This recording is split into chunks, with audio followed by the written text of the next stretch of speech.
Hey guys, welcome back to my channel once again. As always, it's your favorite Cinematographer. Please, if you're new, don't forget to subscribe, and if you're returning, leave a like or a comment. Either one, I'll take it. Today's day 8 of Vlogmas, and wow, it's been quite a journey. It feels like such a short time, but also such a long time at the same time, right? Weird. Because I think this is the first time I've ever posted for like 8 days straight, and wow, this is crazy. But anyway, guys, I hope you guys are enjoying the videos. I'm kind of enjoying this thoroughly enjoying this. But today, I want to talk about something that I came across sometime this morning.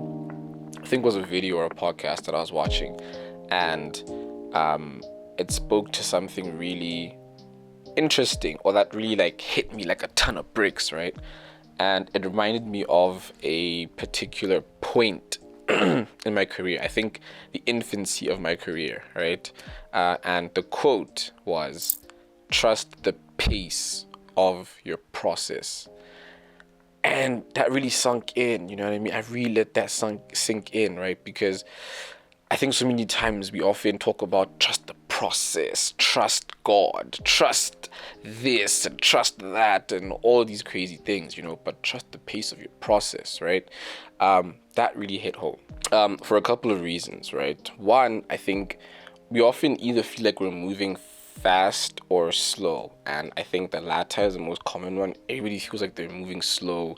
Everybody feels like there's not enough time. Everybody feels like things are not happening, and you know, all of that stuff, right? But I think trusting in the pace of your process really does tie into a lot of things, right? And I'll kind of tie it back to like when I first started, right? So when I first started taking videos, or kind of embarking on my journey in videography and ultimately cine, right? I used to shoot social markets, right?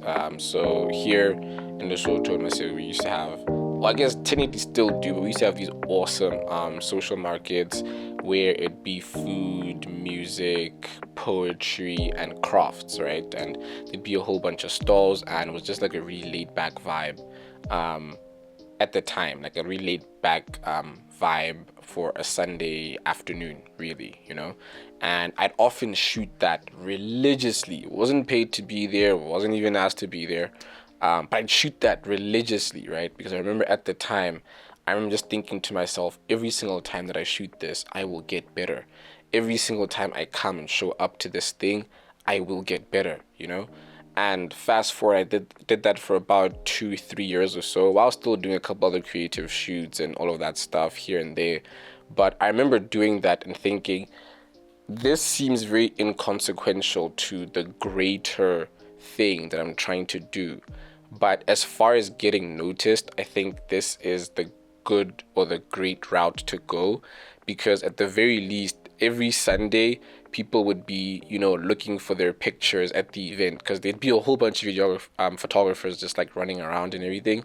So that evening or the following day on Facebook, I remember when I first went to it, you'd be like scrolling on Facebook to see if there are any pictures from anybody who's taking pictures there. And obviously, if you find your picture there, you'll like share it or save it and repost it and stuff like that. And I thought to myself, damn, this is actually a pretty great way to kind of get yourself out there, especially to have like a virtual and known portfolio of work, you know what I mean? So I remember I was doing that, right? And in between, I'd be doing like a couple different like short films here and there, trying to compete into film festivals. And you know, all of this is still before I even got to film school, you know? And it was really just about doing the work and doing the thing and just hoping that this whole thing just kind of amounts to something, you know, because also I didn't really have a plan, and I didn't know how things were going to go. All I knew was the more I shoot, then something's gotta give, right? Fast forward that, I started gigging a little bit, and then I bought, I started buying gear So a few things there, Ronin there, mics there, a small light, I think, like just little accessories so that in the event that, more demanding work and a bigger client came through, I'd be able to have the resources to execute what they would need me to. And finally, I got to film school, and that was a whole journey in and of itself. So, fun fact for those who don't know, I think it was like the last place I applied because I thought I was gonna go into like a very STEM career. And I remember last minute, just before applications closed, I thought to myself, let me just try my luck and apply for a film school, and I'll convince my parents later. And funny enough, I ended up being accepted into this film school, and it was such a grueling process, but a worthwhile one, don't get me wrong. And I finally got into film school, and I thought, okay, the ball is rolling. I think we are doing something right here. And then had a bunch of conversations with the parents, back and forth, convinced them this would be a really dope career choice for me to get into, pursuing cinematography and all that crazy jazz. They didn't quite understand it at the time, but they still let me pursue it anyway, right? So cool. I get to film school, and I am working my ass off. I am shooting as much as I possibly can, trying to take in as much as I possibly can, because at this point, I think I'm just exploding with how much information there is to take in, and access to the gear that I had while I was there absolutely blew me away. That I just started shooting over and over and over and over and over again, and I got better and better and better and better and better. That I remember when second year started, right? I remember at the beginning of second year in film school, I remember talking to one of my homies, and I was like, guys, I'm not even gonna cap with you guys, right? Last year was cool, y'all got a couple awards and stuff, but this year, I'ma take a couple of those too. And I ended up winning best camera, which is basically like the biggest achievement that you can get as a cine in film school, because it's basically an award that transcends all creative work across all the year groups. So it's not just amongst first years or second years or third years, but within the entire department who had the best body of work, cinematography or camera wise, right? And I won that. And I thought to myself, whoa, at the beginning of the year, like I just said that. And like, granted, I did believe it, but it's really something to say something or claim something that big at the time, and then have it come into fruition literally that same year, you know what I mean? And because of that, I was then just like a bit of curiosity with like the network that I already had. Oh my God, what's best camera? Oh, it's this. Oh, cool. And within all of that, clients start coming in. I start making in a little bit more money. And I'd almost really forgotten about a point where I was still like in my infancy and still crawling, still trying to learn all these things about cameras and shooting and all that crazy good stuff, you know what I mean?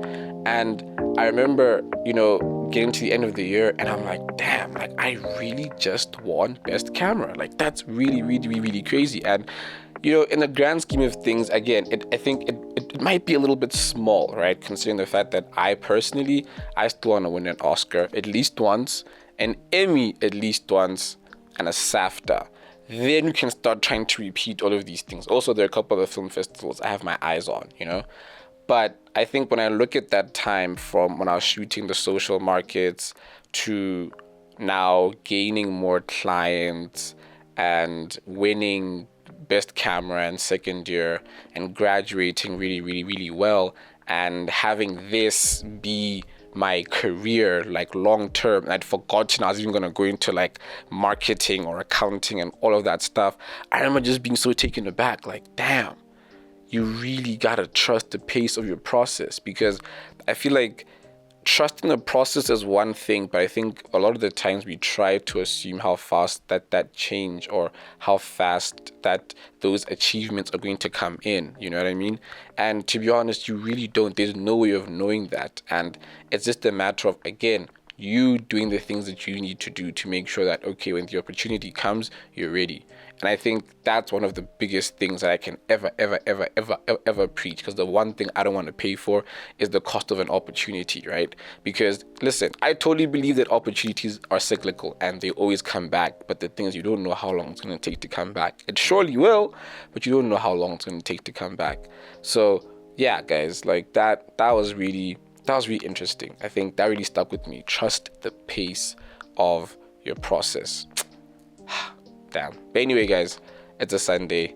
Let's chill. It's day 8 of Vlogmas. I'll catch you guys on day 9. But again, if you like this video, don't forget to subscribe and comment down below, or at least leave me a like. Guys, we're almost at 500 subscribers. But till next time, see you day 9.